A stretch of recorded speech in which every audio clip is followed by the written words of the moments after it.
நர்சரியிலேருந்து plans வாங்கிட்டு வந்தோன்னா அன்னைக்கு ஒன்றும் பண்ண மாட்டேன். ஏன்னா அதே ட்ராவல் ஷாக்கில் இருக்கும். திரும்ப அந்த கட்டிங் எல்லாம் பண்ணக்கூடாதுன்ட்டு உரமாக வச்சு தண்ணி ஊற்றிடுறது. ட்ராவலில் வந்து பார்த்திங்கன்னா கொஞ்சம் அங்கங்கே பிரான்ச் ஏதாவது உடஞ்சிருந்தது அப்படின்னா அடுத்த நாள் மார்னிங் அந்த உடஞ்சதுக்கு கீழே கட் பண்ணி எடுத்துருவேன். அப்புறம் ஃப்ளவர்ஸ் நிறைய இருக்கும் நர்சரியிலேருந்து வாங்கிட்டு வரும்போது.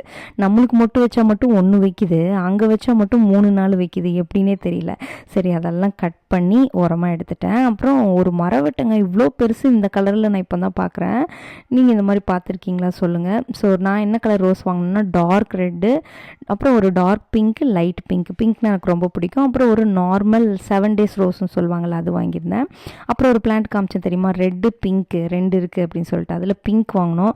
அதுலேயும் அந்த ஃப்ளவர் மாதிரி இருக்கிற ஏரியா ரொம்ப தொங்கிட்டு இருந்துச்சு.